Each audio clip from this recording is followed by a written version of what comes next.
कबाड़ी वाला का को फाउंडर हूँ। द कबाड़ी वाला एक ऐसी संस्था है जो लोगों के घर से कबाड़ लेती है और उसको रिसाइकल कराती है। सो बेसिकली जब मैं कॉलेज में पढ़ रहा था तो मेरे घर पे बहुत सारी रद्दी इकट्ठी हो गई थी और मुझे लगा कि अब इस रद्दी को किसी को बेच देते हैं। तो मैं जब बाहर निकला और एक ठेले वाले को देखा तो मुझे ठेला वाला दिखा नहीं, तो मुझे लगा यार ठेला वाला चलो 2 घंटे बाद आ जाएगा। फिर मैं घर के बाहर निकला, ऐसा मेरे साथ 3-4 बार हुआ। तो जब ऐसा होने के बाद मुझे लगा यार अगर किसी को ठेले वाले को बुलाना है या कबाड़ी वाले को बुलाना है तो वो कैसे बुलाएगा, उसे कैसे पता चलेगा वो कब आता है। तो क्यों ना इसकी एक ऐप हो सकती है, वेबसाइट हो सकती है। तो इस तरीके से आइडिया आया कि हम एक ऐप और वेबसाइट बनाते हैं और लोगों को बताते हैं कि आप अपना कबाड़ बेचने के लिए आप आइए और thekabadiwala.com वेबसाइट पर अपनी बुकिंग करें और अपना कबाड़ बेच दें। तो इस तरीके से उस आइडिया की शुरुआत हुई।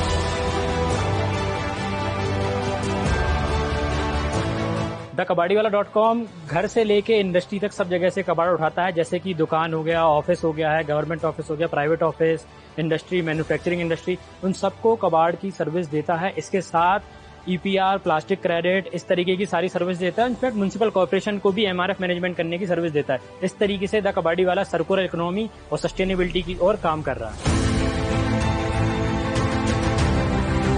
कविन सर जो मेरे को फाउंडर हैं, इनसे मैं 2012 में मिला था। ये मेरे बड़े भाई के प्रोफेसर हैं, तो इनकी मेरी मुलाकात उनसे तब हुई थी। और जब से मैं इनको जानता हूँ, जब मुझे आइडिया क्लिक किया था तो मैं सबसे पहले कविन सर के पास गया था और हमने डिस्कस किया था कि चलो इसको स्टार्ट करते हैं।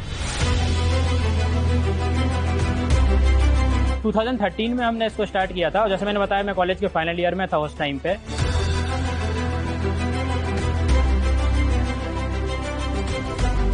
ऑब्वियसली जब स्क्रैप या कबाड़ या कलेक्शन की बात होती है सभी को लगता है कि बहुत डर्टी काम है, बट हम दोनों को ही लगा जब हमने बात की कि ये बहुत अनऑर्गेनाइज सेक्टर है और इस सेक्टर में बहुत अच्छा काम किया जा सकता है। हमने अपने फैमिली को समझाया, धीरे धीरे उन्हें टाइम के साथ इन्हें बात समझ में आई और हमें हर चीज़ में सपोर्ट किया अपना।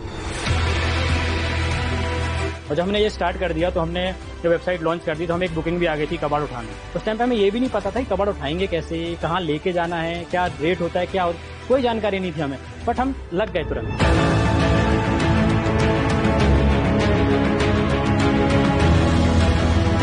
जब हम घुसे तो पता चले तो 40 से ज्यादा प्रकार के मटेरियल हैं। प्लास्टिक जो हम प्लास्टिक देते हैं उसे प्लास्टिक नहीं है, प्लास्टिक में भी 10-15 वैरायटी हैं कि LD, HD, PP।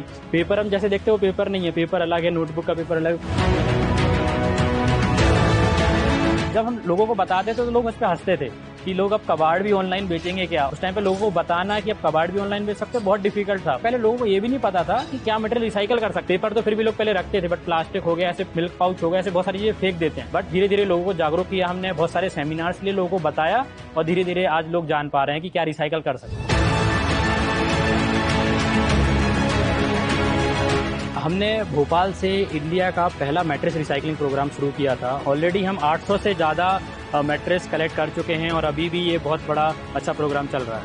अभी करीब 130 लोगों की डायरेक्ट टीम है जो हमारे कंपनी के अंडर में काम कर रही है। करीब 300 ऐसे और लोग हैं जो इनडायरेक्टली हमारे थ्रू ही काम पा रहे हैं। अभी हमारा एनुअल टर्नओवर 10 करोड़ से अधिक है और अगले साल तक हमें इसे कम से कम 3 गुना आगे लेके जाना है।